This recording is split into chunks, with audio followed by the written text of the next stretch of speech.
Bible IRL, oubliez les concepts, place à la vraie vie. Bonjour à tous. Quel est le point commun entre David Hallyday et Charlotte Gainsbourg ? Eh bien, ils ont tous les deux des pères très célèbres, et lorsque l'on a un père ou un grand-père célèbre, même à l'échelle locale, on peut parfois trouver que notre nom de famille est un héritage lourd à porter. Et s'il y a bien un personnage de la Bible qui peut comprendre ce problème, c'est Jacob. Jacob est le fils d'Isaac, chef de clan, et petit-fils d'Isaac, le fameux patriarche. Il est le descendant de 2 grands hommes de Dieu. Mais Jacob, c'est l'anti-héros par définition. Dès le départ, il n'a pas de chance. Il est le 2e né d'une grossesse gémellaire et ne sera pas désigné comme héritier. En plus, on lui donne le nom de Jacob, qui veut dire tricheur.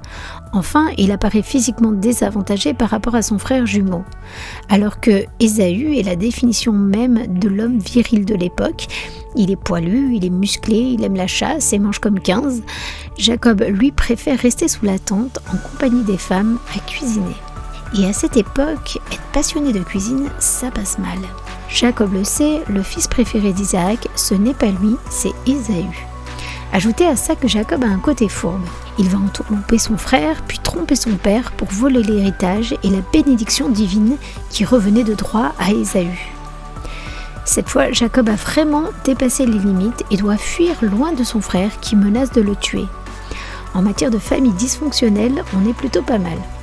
En résumé, Jacob fait la disgrâce de sa famille, c'est un tricheur, un menteur, qui ne rentre pas dans les cases, qui ne fait pas ce qu'on attend de lui, et en bref, il a bien fait de fuir. Et pourtant, quelqu'un a vu quelque chose derrière ces tricheries. Quelqu'un a vu un Jacob qui prenait au sérieux, bien plus qu'Ésaü, la bénédiction divine et l'héritage familial. Et cette personne, c'est Dieu lui-même. La Bible dit dans Jérémie 17 que Dieu voit jusqu'au fond du cœur et perce le secret des consciences. Alors que Jacob fuit seul, loin de tout, Dieu va se révéler à lui et lui faire des promesses merveilleuses.